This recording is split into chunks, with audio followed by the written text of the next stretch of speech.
juveniles just like me. So, into this scene of quiet desperation now, let us roll a stretch limousine, a gleamingly white Lincoln about 24 feet long, with tinted windows and a uniformed chauffeur. It is mid-afternoon, and the 7-Eleven area is alive with kids who congregate and dawdle there on weekends, en route between school and home. I have nothing against kids, as long as they are a respectful minority among adults. But I get a bit nervous in social situations where they outnumber us on our own turf. So on afternoons like that one, I spend a lot of time at my office window where I can keep an eye on the little darlings as they spill into my parking area with their Slurpees and quart-sized Cokes and what have you. Which is why I spotted the limousine coming in. My first idle thought was that the guy picked a hell of a place to run out of cigarettes, because he'd have to stand in line behind 20 grab-assing kids balancing, or not, a doomsday confection in each hand. You'll know what I mean by that term if you've ever had a Slurpee poured down the inside of your pants. Anyway, I figured the limousine for a quick stop at 7-Eleven, but instead it nosed on through the juvenile jungle and halted right outside my door, astride 4 parking spaces. I couldn't see through the tinted glass, so of course I had no idea who might be inside that yacht. But I did not particularly give a damn either. All I knew was that the jerk was standing across all my parking spaces, and it irritated me. Not that I was saving the space for anyone in particular. No one had parked there all week. But what the hell? There could be a rush, couldn't there? And then where would all my clients park? So I was about ready to step outside and yell about the encroachment when the chauffeur beat me to the punch. Dark, good-looking guy of about 25 maybe, immaculate in his uniform and energetic in his body language.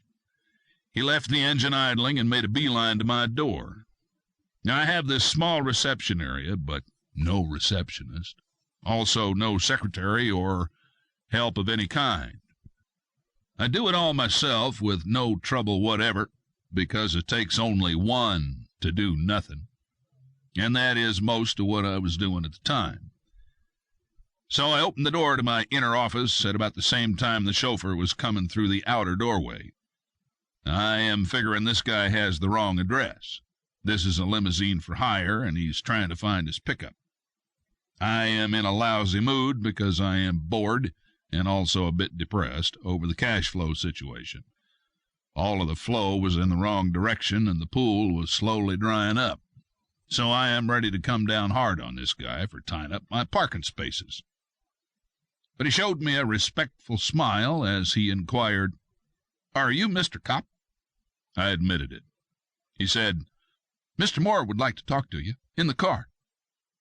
I was thinking, thank you, God, but I guess my lousy mood was in charge of my mouth, because my brilliant response was, "Tell your Mr. Moore to call for an appointment. I'll see when I can work him in."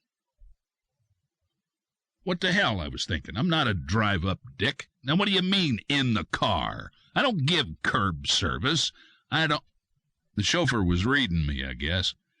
His gaze flicked about the modest office, and the smile hung in there as he replied, "Mr. Moore is physically handicapped. He would appreciate it very much if you would extend him the courtesy." So I ended up in the limousine with this so-called Albert Moore. He is a concoction from a casting director's vision of a Beverly Hills mogul. A car robe covers his lap and legs. He's about 50, give or take a couple. Round-faced, balding, a bit overweight. Dressed like bankers used to dress, except that the eyes are concealed behind heavily smoked glasses. Now, I hate talking business with anyone who is hiding behind those damn things. But then a lot of people are hiding out these days. And the mogul is not the only one present. A beautifully blonde and tanned young woman is seated beside him.